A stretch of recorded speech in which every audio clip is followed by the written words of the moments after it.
All right, guys, everyone should have their primary source out in front of them. And let's begin. All right, so India and the Silk Road. So you can actually see. All right, Procopes, sure. I have Caesarea, Byzantine or Eastern Roman historian describing Alaric's sack of Rome, 410 CE, history of the wars, reign in 550 CE. All right, what do we know? What do we know just from reading that? Zach?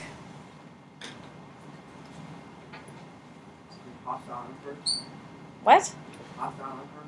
Hostile emperors? What are you talking about? Hi, we're not reading it yet. We're just looking at the information which they provided. So what do we know just by looking at this, Micah? Okay. Why is that significant?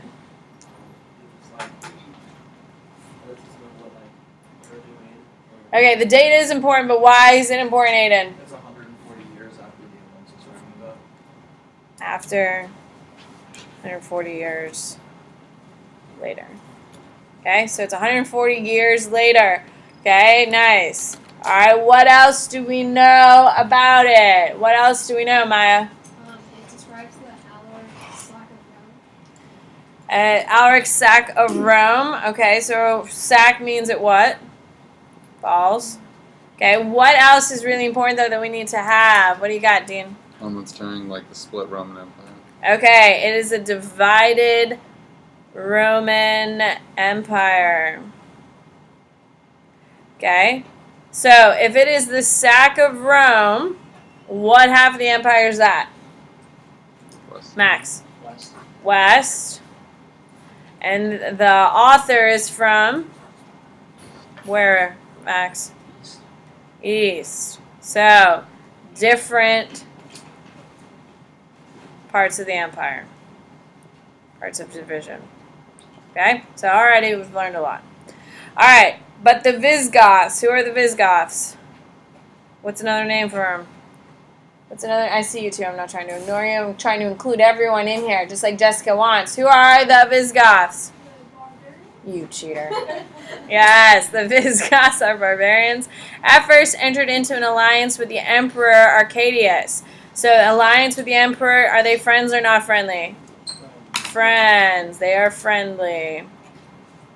But at a later time, under the leadership of Alaric, they became hostile. So Alaric, good or bad? Bad to barbarians.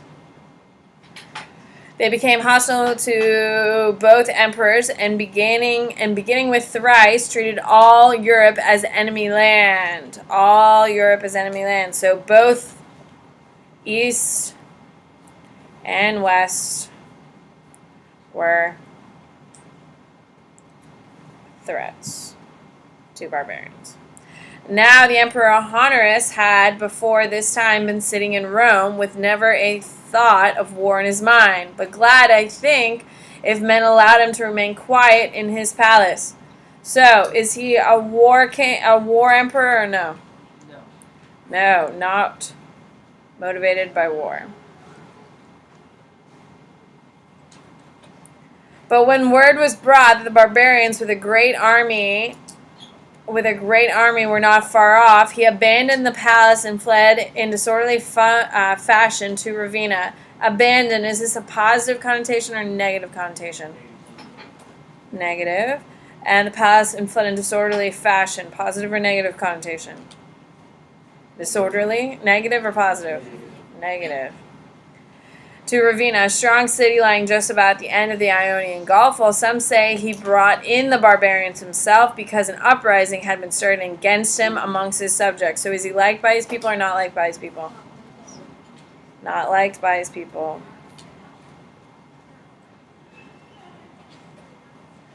And the barbarians, finding that they had no hostile force to encounter them, when they say no hostile force to encounter them, what are they saying? What are they saying? What are they saying, Sophia? No hostile force to encounter them. What would be against them?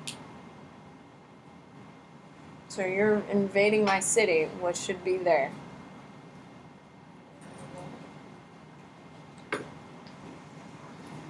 What should be there? If you're invading a city, Emily.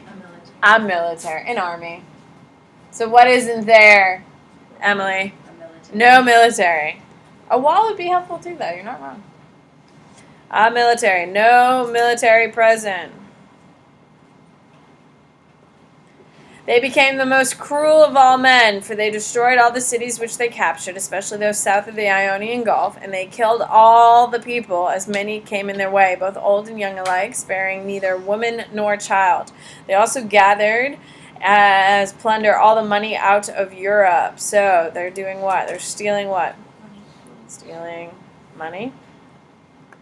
And most important of all, they left in Rome nothing whatever public or private wealth, and they moved on to Gaul. But I shall now tell you how Alaric captured Rome. So, there you go. All right. Flip it. What is the subject of the piece? What is the subject of the piece? What do we got? I see you too. I'm not trying to ignore you. Don't think I don't care. Don't think I don't appreciate it. Sorry. All right. What's the subject, Holly? The conflict between the barbarians and Rome. Okay. So conflicts. I'll take it. Between barbarians and Romans. Who is the audience? Who is this written for? Who is it written for, Cheyenne? It's written for Focus on the historian. Well, who is it written for?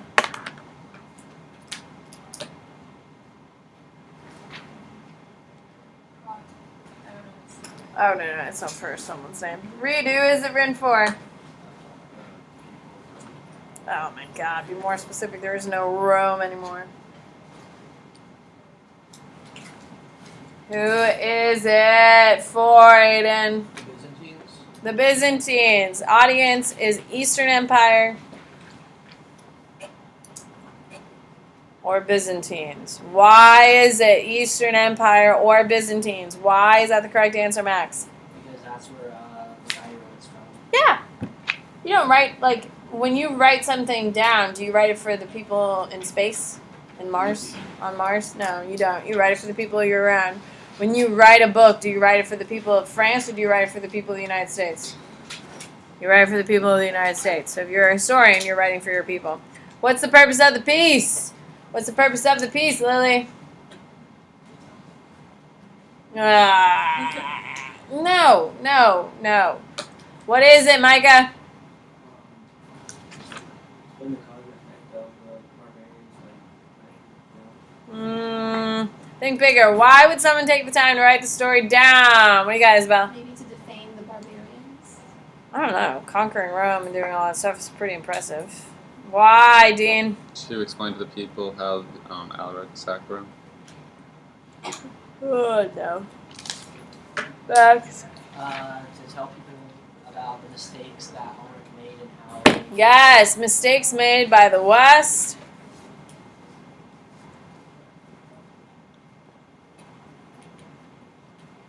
Caused collapse. Okay, who's my speaker? I don't use. Who's my speaker, Alexandra? Okay, but what do we know about him?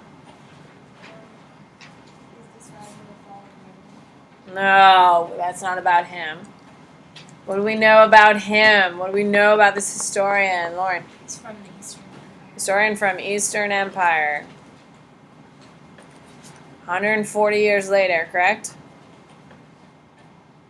All right, tone. What is the tone of the piece, Zach?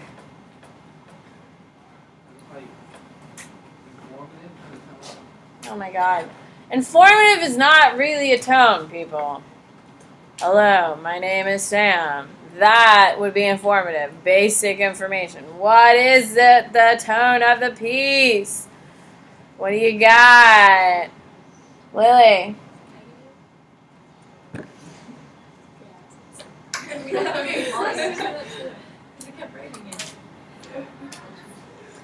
Yes, his overall tone is negative, but you can't just say, "Oh, it's negative," because that means the only other way it could be is positive. Think the human nature is a lot more complicated than happy and sad. Correct? All right, help me out. What do you got, Cheyenne? I was gonna say negative too, I wouldn't be. but like kind of one. It's kind of like one-sided.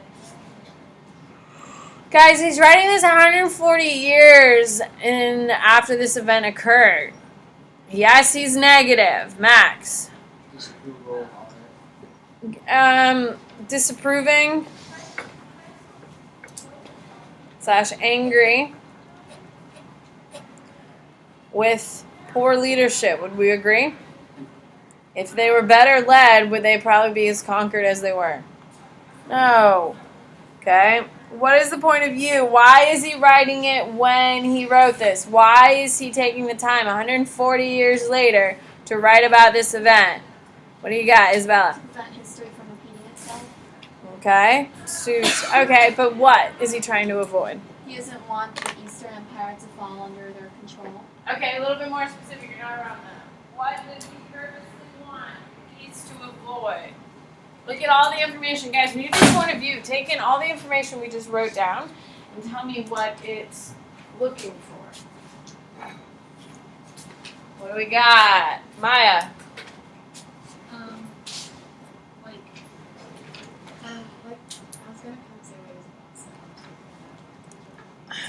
was about. She's not wrong, but we need a little more. Point out the mistakes. Of what? The Romans. Vanessa.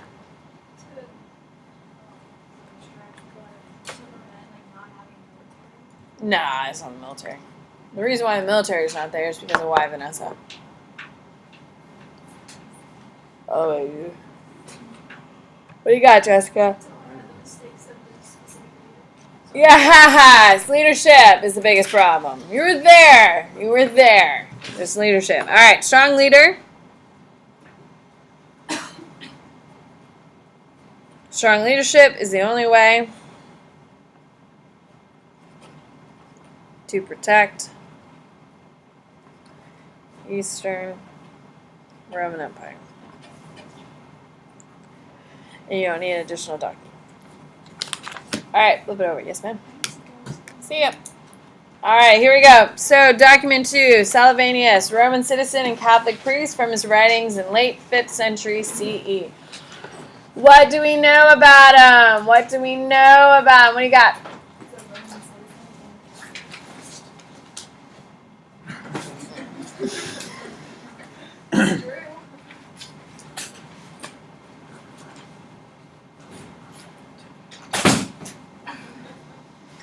Zach. The writer in the like 5th century. Guys, after reading this, what can we assume? Max. He's probably in the divided Roman Empire. Okay, this is post-division. Okay, what else? If you're a priest, what is your motivation, Dean? Oh, I was just something else. Probably writing for like religious purposes. Okay. And he's also after Constantine. Post-Constantine. Good. All right, we're done with this. Here we go. But what else can these wretched people wish for? They who suffer the incessant and continuous destruction of public tax levies. What are tax levies? What are tax levies? With a hand. What do we got? Aiden. Just carrying out taxes, like when you place taxes. It's like an increase of taxes, yeah. It's an increase of taxing. Okay, so these wretched people wish for, they who suffer the incessant and continuous destruction of public tax levies. They desert their homes. Desert means they what? Leave. And seek exile. The enemy is more lenient to them than the tax collectors. This is proved by the very fact that they flee the enemy in order to avoid the full force of the heavy tax levy. Do we think we're unworthy of the punishment of divine severity when we thus wickedly punish the poor? Do we think that when we are constantly wicked, that God should not exercise his justice against all of us? The Franks are ignorant of this crime of injustice. The Huns are immune to these crimes. There, in the districts taken over by the barbarians, there is one desire among all Romans, that they should never again find it necessary to pass under Roman jurisdiction. So, who are these wretched people? Who are they?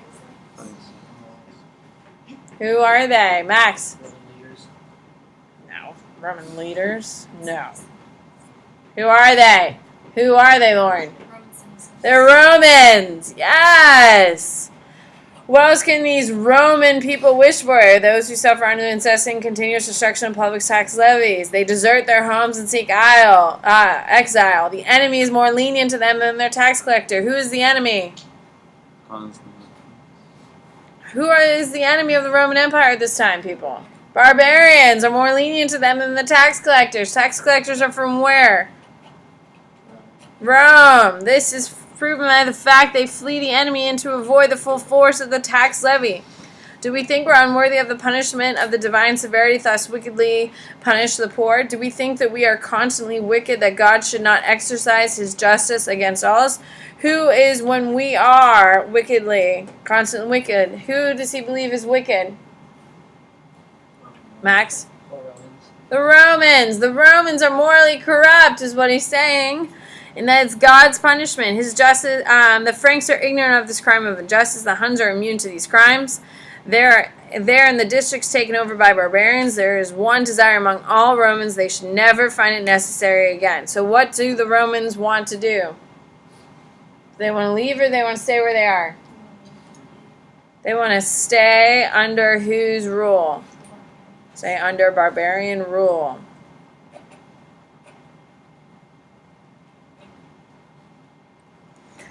And we wonder why the Goths are not conquered by our portion of the population when the Romans prefer to live among them rather than within the empire.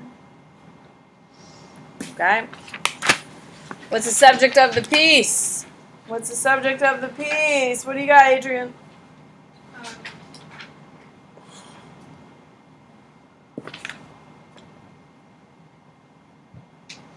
What's the whole thing about? It's about Romans leaving to the barbarians and stuff, saying Okay, but why are they leaving? because of taxes. Romans are too heavily taxed.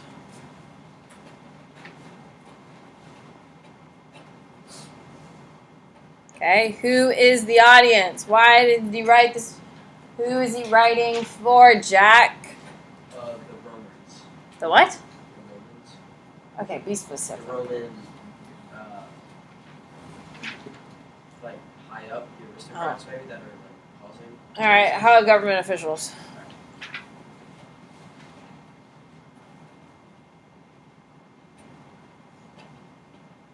What is the purpose of the piece, Alexandra?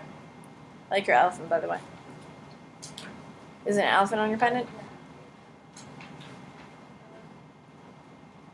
Explain like why the Romans would want to leave because of the tax. No, not quite. What is he trying to explain, Zach?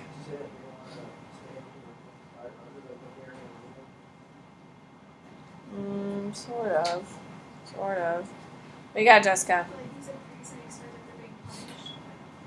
Okay, the purpose is to explain that taxes are the root of their inability to beat the barbarians. Okay?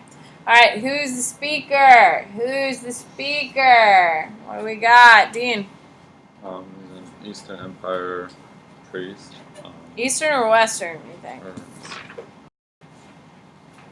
Or Western. Western. So he's probably Western Catholic, Western priest.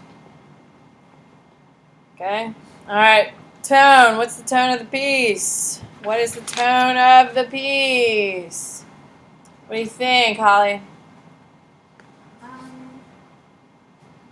Kind of like frustrated. Okay, I'll take frustration.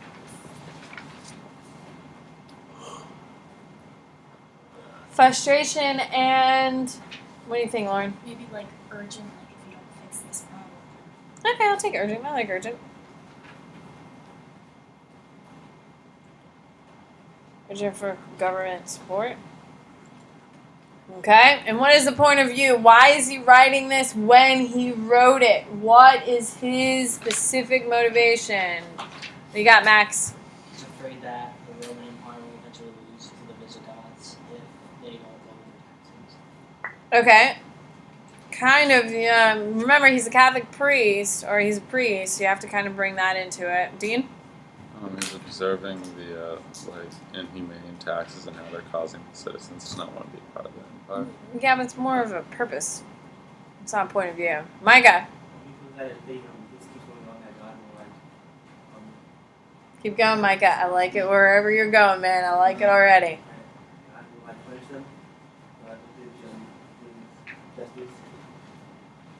Without government changes, God's wrath will cause a collapse. Do we see that? If you are a priest, everything you kind of see on the world is touched by your religion, yes? Okay, if you're a prisoner, everything about your life is going to be affected by that, yes? Point of view is about what that person kind of sees how the world looks. Okay, if you're a priest, you're going to see, well, the reason why the barbarians are becoming as powerful as they are is because of God. All right, take out a piece of paper. Let's go.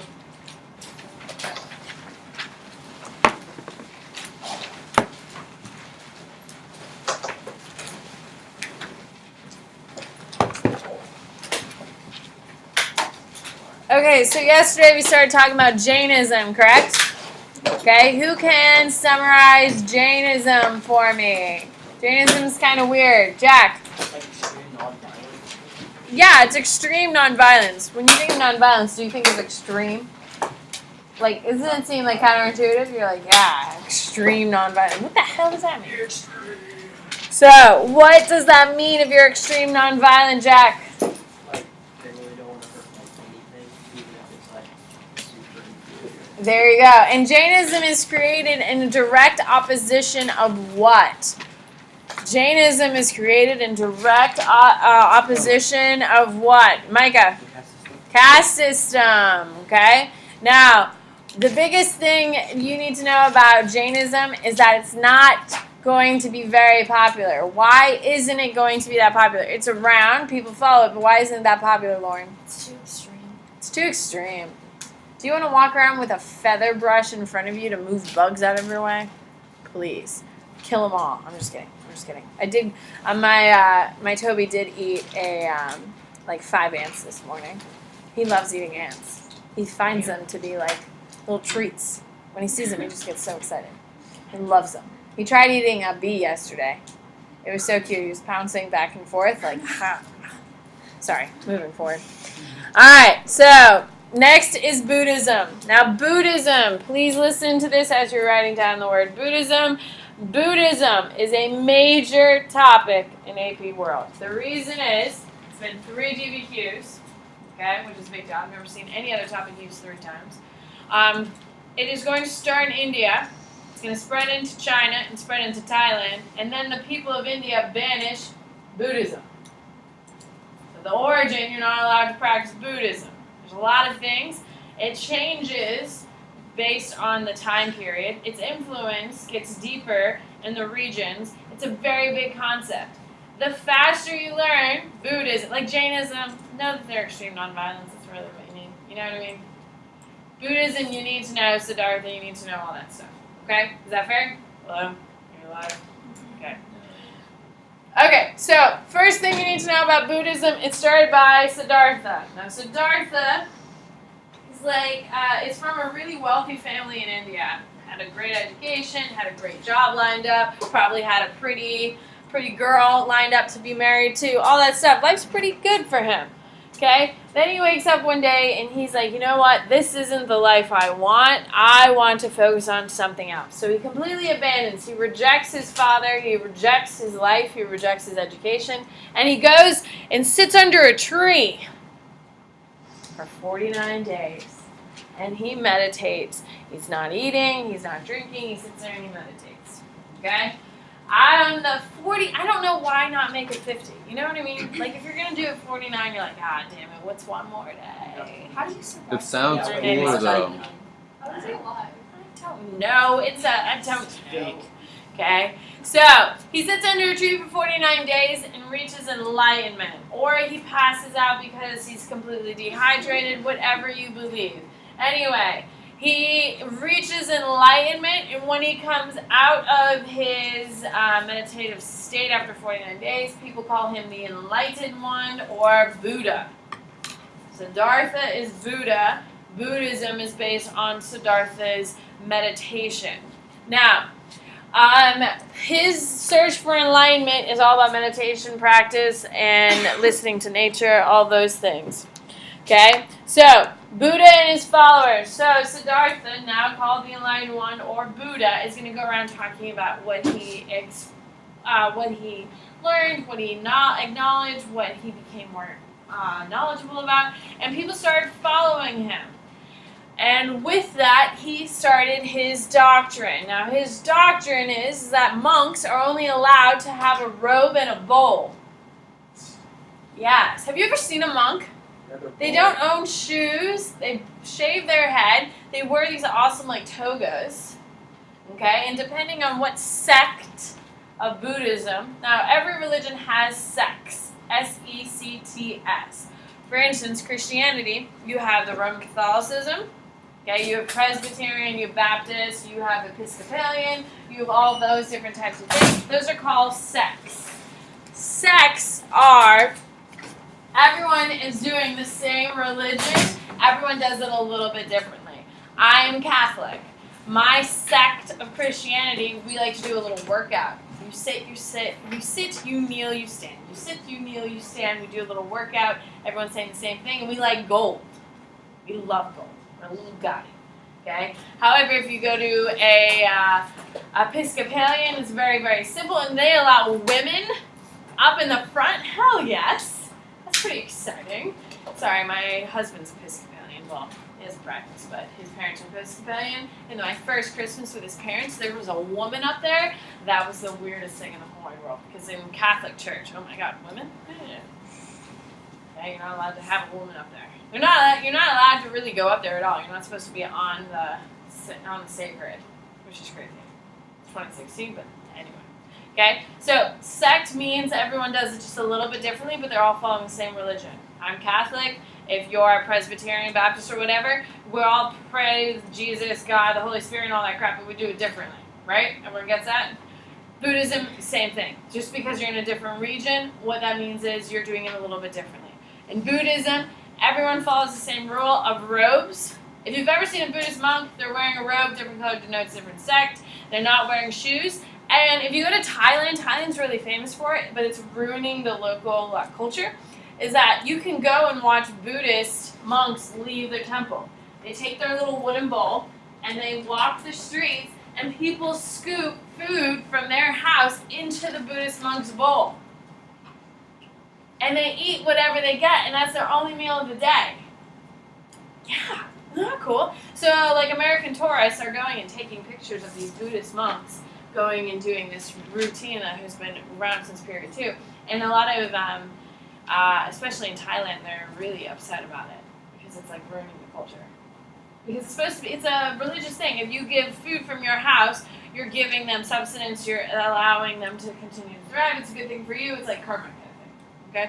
Anyway, life of wandering, begging, and meditation is what Buddhism is all about. So when you want a break after college, just tell your parents you're going to become a Buddhist. Get your robe on, get your bowl out, go sit in the backyard. There you go. You can live off life for a while that way. And we're going to start having monasteries. And the monasteries are going to turn into a big issue. Okay? So, the biggest thing you need to know, which is the next thing on my list, is the Dharma. The Dharma is the 4 Noble Truths, and you need to write them down. All life is suffering. Okay? There is an end to suffering. Remaining desires, removing is what that says. Removing desires removes suffering. Okay, so if you don't want anything, you can't be disappointed, which means you're not suffering, so I guess that's good. And achieved by the Eightfold Path. So, you need to know that Buddhism has 4 noble truths, and the only way to achieve those 4 noble truths, to achieve a life of no suffering, is the Eightfold Path. Okay, and my notes has the 4 and the Eightfold Path. It says a way of achieving no suffering and meditation, action, mindfulness, ... You don't need to know exactly what the 8 are. I'm sorry. Minute. What's that? What's this thing right here? Oh, that's the symbol of Buddhism. You know, have you ever seen like a ship's wheel? That's what it looks like. That's the symbol of it.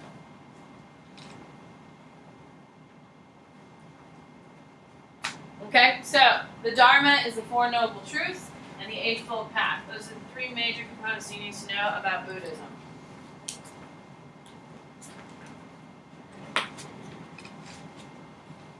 All right, yes, sir. Why has Buddhism become like so popular? Because it seems like kind of. That's awesome. You just sit around and meditate. You get free food. Well, like as opposed You got an awesome robe. Think how comfy that's got to be. It's like opposed to like.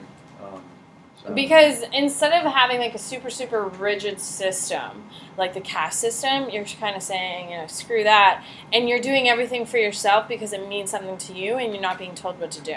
Imagine how freeing that must be. True, not true. I mean, with the caste system, everything is super regulated. Everything is a hierarchy. Your place is that. You can't do anything to advance. You can't do anything. You can only go down. All that stuff. It's very burden. It's a huge burden that you're carrying around with you. The idea of Buddhism is like, no, there's none of that. You pursue what you want to pursue. If you want to meditate today, you sit under a tree and you meditate. If you want to not meditate today, you do you. There's no one telling you what to do. Quite unlike, goodbye. Have a good day, guys.